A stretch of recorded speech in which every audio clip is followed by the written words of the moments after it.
Goblin सोचता है कल पढ़ूंगा, करते करते 6 महीने बचे हैं यार, अब मेरा क्या होगा। उसे लगता है अब तो मेरा ड्रीम कॉलेज बस ड्रीम ही रह जाएगा यार, पढ़ लेना था यार। अब इतने कम टाइम में सिलेबस कैसे कंप्लीट करूंगा, प्रैक्टिस कब करूंगा यार। उसे लगता है जेई नीट जैसे एग्ज़ाम तो बस वही बच्चे निकालते हैं जो कि 9th या 10th से पढ़ना स्टार्ट कर देते हैं। ओहो गॉब्लिन, 6 महीने काफ़ी है यार, क्योंकि अपना पायडी ये जानता है तो उसने भी शुरुआत में मक्कारी करी है अपनी जर्नी की स्टार्टिंग में।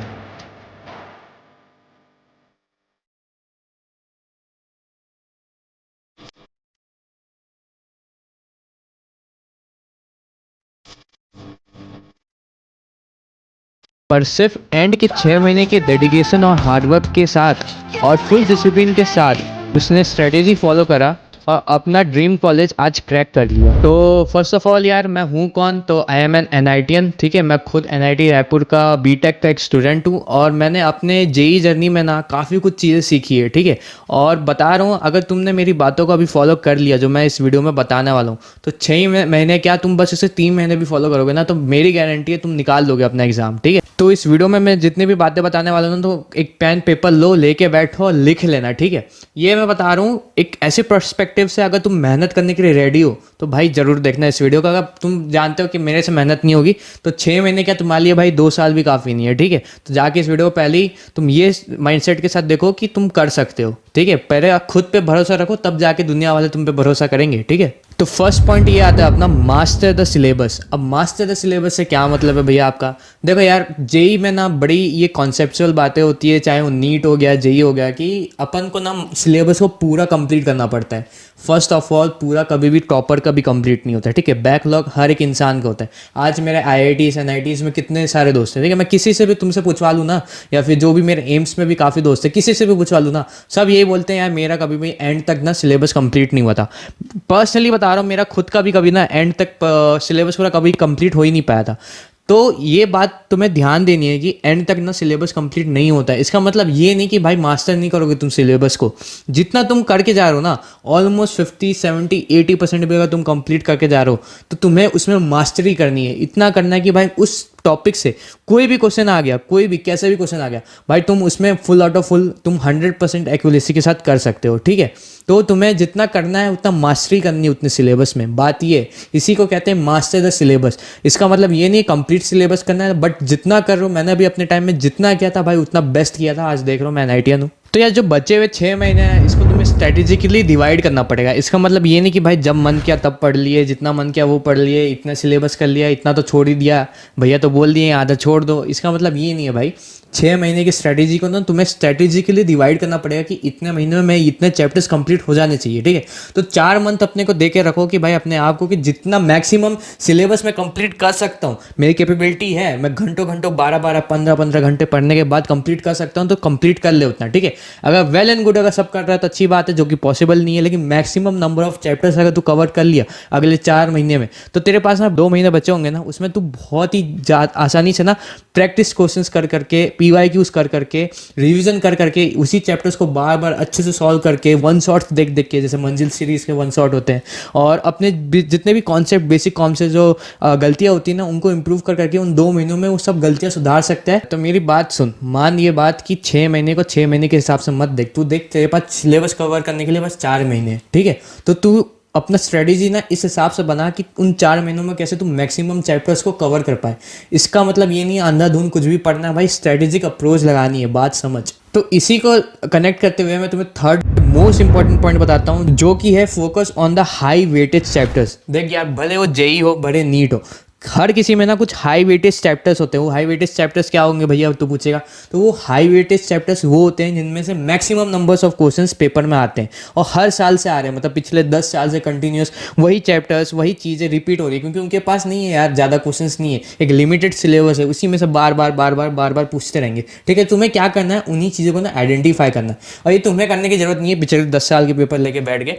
बढ़िया बढ़िया यूट्यूब चैनल जैसे जेई वालों के लिए तो मैथन गो है, उसमें जाके तुम देखना, बहुत अच्छे से सर ने एक्सप्लेन कर रखा है हाई वेटेज चैप्टर्स कौन से होते हैं। ऐसे ही नीट में भी हाई वेटेज चैप्टर्स ना अलग अलग होते हैं, तुम्हें बस उनने जाके ना उन्हीं को मार्क कर लेना है और सबसे टॉप प्रायोरिटी जो अगले 4 महीने होंगे तुम्हें उतनी को रखना है कि कैसे यार मैं अपने टॉप जो चैप्टर्स है 10 चैप्टर्स 15 चैप्टर्स जो हाई वेटेज चैप्टर्स है वो कैसे जल्दी से जल्दी कंप्लीट कर लूँ, ठीक है। और उनको इतना मास्टरी कर लो भाई, उनसे कोई भी क्वेश्चन आए ना तो भाई तुम बिना झच के एकदम आंख बंद करके भी, नींद में भी कोई उठा के तुम्हें क्वेश्चन करना बोले ना तुम तुरंत उठते ही कर दो। और ये मैं इसलिए कहता हूँ क्योंकि देखो एक फिलॉसफी है लाइफ की, 80-20 रूल। 80% जो काम होते हैं ना वो तुम्हें 20% जो रिजल्ट्स है वो देते हैं, और जो 20% काम होते हैं वो तुम्हें जो बचे के 80% रिजल्ट्स है ना वो देते हैं। तो तुम्हें यही चीज़ ना अपनी लाइफ के थ्रू सीख के अपनी जेई में और नीट में फॉलो करना है क्या, कि 80% चीज़ों पे फोकस मत करो, 20% जो हाई वेटेज चैप्टर्स है उन पे फोकस करो जो तुम्हें 80% मार्क्स दिलाने वाली है, ठीक है। और चौथा पॉइंट आता है यार PYQs तुम्हारे गोल्ड माइन है, ठीक है, सोने की खदान है। क्यों? क्योंकि भाई PYQs तुम्हें साफ साफ चिल्ला के कह रहा है कि आओ मुझे सॉल्व करो भाई। क्यों? क्योंकि PYQs अगर तुमने एक बार सॉल्व कर लिया ना, अगर PYQ टेस्ट को तुम दे रहे हो या फिर PYQs को सॉल्व करो डेली के बेसिस पे, तुम ना एग्जाम के पैटर्न से ना फैमिलियर हो रहे हो। तुम कोई भी कर लो, मॉड्यूल्स लगा रहे हो, तुम कोचिंग के क्वेश्चंस कर रहे हो, DPPs कर लो, दुनिया भर के टीचर्स के क्वेश्चंस कर लो, यूट्यूब के लेक्चर्स देख लो। नहीं, अगर तुम एंड में जाके PYQ नहीं कर रहे हो तो भाई तुम्हारा कुछ नहीं होने वाला है। PYQs गोल्ड माइन है, जेन्युइनली बता रहा हूँ, जितना हो सके उतने PYQs अपने जर्नी में सॉल्व करो इन 6 महीनों में, ठीक है। उससे तुम्हारा क्या होगा कि जो बेसिक कॉन्सेप्ट है ना वो सुधरेगा, प्लस तुम्हें वो हो जाएगा कि एक्सपीरियंस हो जाएगा कि यार कैसे एग्जाम्स में जो है ना पूछे जाते हैं क्वेश्चंस। अगर तुम उस समय PYQ सॉल्व करो तो तुमसे एग्जाम के भी क्वेश्चन बनेंगे ना, क्योंकि वही तो पूछे जा रहे हैं एट दी एंड। अब ऐसा तो नहीं है आज को कुछ और पूछे थे, कल को कुछ और ही टॉपिक से पूछ लेंगे, इंजीनियरिंग की चीज़ें पूछ लेंगे या डॉक्टरी में MBBS में जो पढ़ा रहे हैं वो चीज़ें पूछ लेंगे। नहीं, सिलेबस तो सेम है। तो एंड में जो PYQ में पूछा जाता है ना कहीं उसी का स्लाइड कॉन्सेप्ट को चेंज करके सेम चीज़ें पूछी जाती है। तो जितना फोकस करो PYQ पे करो, बाकी चीज़ों पे मत करो। टॉप हाई वेटेज चैप्टर्स हो गए और PYQs हो गए, ये चीज़ें जो है ना गोल्ड माइन है तुम्हारा, ठीक है, ब्रह्मास्त्र है, इसको यूज़ करो भाई। 5th पॉइंट आता है यार डेली रूटीन्स। अब डेली रूटीन्स को ना बच्चे हल्के में लेते थे कि भैया क्या ही है डेली रूटीन, मैं तो कभी भी मन करता है पढ़ लेता हूँ, कभी भी कुछ भी कर देता हूँ। तुम देखोगे ना इस चैनल का ना बेसिक जो फाउंडेशन है ना वो मैंने रूटीन के बारे में समझा रखा है, तुम्हें स्टार्टिंग की वीडियोस देखना मेरी कभी जाके। और ऐसा क्यों है, रूटीन को मैं इतना प्रायोरिटाइज क्यों करता हूँ। एट दी एंड मेरे जो ड्रॉप ईयर जो 12th में फ़र्क था ना, कुछ फ़र्क नहीं था, मेहनत मैं उतनी ही करता था, एक ही फ़र्क था, वो था मेरे रूटीन का, ठीक है। बस मैंने अपना रूटीन चेंज किया और एक सही रूटीन, एक सही स्ट्रेटेजी लगा के मैंने जब मेहनत करना स्टार्ट की ना तब जाके मेरे को रिजल्ट्स दिखे, ठीक है। तो तुम रूटीन को हल्के में मत लो। मैं ना किसी भी बच्चे जेई एस्पिरेंट हो गया, नीट एस्पिरेंट होगा, अगर मेरे पास आएगा मैं उसको बस उसका रूटीन देखती ना बता सकता हूँ कि भाई तेरा सिलेक्शन होगा कि नहीं होगा तेरे ड्रीम कॉलेज में। तो इस बात को ना तुम हल्के में मत लो, रूटीन एक अपना ऐसा सेट करो जो मैं अपने पुराने वीडियोज़ में बता रखा, तुम जाके देख सकते हो इस वीडियो के बाद, ठीक है, कि कैसे तुम्हें अपना रूटीन सेट करना है ताकि तुम भाई अपने पोटेंशियल को अचीव कर पाओ।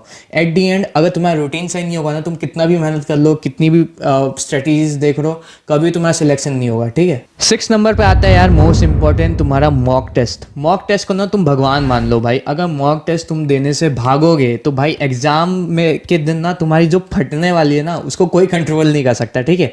क्योंकि मॉक टेस्ट ना तुम्हें एक्चुअल में औकात दिखा देता है कि भाई तुम्हारी औकात क्या है, इसलिए तो ना तुम मुझसे भागते हो। मॉक टेस्ट को ना तुम ये मान के चलो कि भाई अभी यही एक जरिया है जिससे मैं अपने मार्क्स इंप्रूव कर सकता हूँ। तुम कितने भी चैप्टर्स लगा लो, तुम कितने भी PYQ सॉल्व करो, लेकिन अगर एंड में तुम कितना भी रूटीन सही कर लो, ठीक है, लेकिन एंड में अगर तुम मॉक टेस्ट नहीं दे रहे हो ना भाई तुम्हारा कुछ नहीं होगा। तुम जितना सोचते हो ना कि मॉक टेस्ट को हलवे में लेते हो, भाई मत लो। मॉक टेस्ट ना एक तो सिलेबस कंप्लीट करने के बाद देना, ऐसा नहीं होता, साथ में कंप्लीट करते करते तुम्हें मॉक टेस्ट देना है। और एंड के जो 2 महीने होंगे ना उसमें तो हर दूसरे दिन में एक मॉक टेस्ट देना है, ठीक है। मैं अपना पर्सनल एक्सपीरियंस बता रहा हूँ, मैं हर 2 दिन में ना एक मॉक टेस्ट देता था। एक दिन मॉक टेस्ट देता था, अगले दिन रिवाइज करता था, फिर अगले दिन मॉक टेस्ट देता था, फिर अगले दिन उसको चेक करके एनालाइज करके रिवाइज करके फिर मॉक टेस्ट देता था। ऐसे कंटिन्यूस 2 महीने किए थे मैंने। तुम्हें भी मॉक टेस्ट से देने से डरना नहीं है, उसको ना ओवरकम करना, उस डर को। मैं जानता हूँ बहुत बच्चों को ना डर लगता है यार भैया मॉक टेस्ट नहीं, भाई भैया नहीं होगा, फक ऑफ, मॉक टेस्ट में ऐसे नहीं होगा। लेकिन भाई समझो मॉक टेस्ट में ना एंड में वही चीज़ तुम्हारी रिजल्ट बनाएगी, ठीक है। मॉक टेस्ट देने से डरो मत। मॉक टेस्ट में क्या होता है ना कि कई बार बच्चे ये हो जाते हैं, घबरा जाते हैं। तुम्हें ना वो एग्जाम सिनेरियो को ना ओवरकम करने में हेल्प करेगा और हज़ारों चीज़ें सिखाएगा, ठीक है। तुम जाके वीडियोस देखो कैसे मॉक टेस्ट में तुम एनालिसिस करके ना अपने मार्क्स बढ़ा सकते हो। बेस्ट तरीका वही है। अभी जितने भी आए ना उसको अगर तुम्हें 5 गुना भी बढ़ाना है ना तो एनालिसिस करना चालू कर दो, ठीक है। तो जो 6 पॉइंट था ना यही था भाई, तुम्हें इंप्रूव करना पड़ेगा मॉक टेस्ट के मार्क्स, और मॉक टेस्ट को देना रहना पड़ेगा, ठीक है। डर के भागना नहीं है, वो तुम्हें आदत दिलवाएगा कि कैसे तुम आगे जाके अब मेन एग्जाम के दिन तुम घबराओ ना, ठीक है, क्योंकि तुम्हें प्रैक्टिस करनी इन चीज़ों की। और एट दी एंड यार जो बच्चे कहते हैं ना कि भैया 6 महीने में पॉसिबल है कि नहीं, तो सब पॉसिबल है मेरे भाई। मैंने भी, जो बच्चे होते हैं ना सीरियस एस्पिरेंट, मैंने भी एंड में आके ही सीरियस हुआ था, ठीक है। जो 6 महीने होते हैं ना उसमें बहुत सीरियस हो जाता है हर एस्पिरेंट। तो यही टाइम है बाकी बच्चों से आगे निकलने का। अभी तक जितने भी मक्कारी की होगी ना तो भाई चलेगा, लेकिन अब जो सीरियस टाइम आ गया, अगर अब तूने मक्कारी की तो नहीं चलेगा, ठीक है। तो शुरू हो जा भाई, अब तेरे को 100% देना पड़ेगा, खुद से कसम खानी पड़ेगी कि भाई मैं करूँगा, मैं निकालूंगा, मैं अपना 100% देने की रेडी हूँ। तभी ना तुझे इन चीज़ों को फॉलो करके अपने रूटीन में डालना पड़ेगा।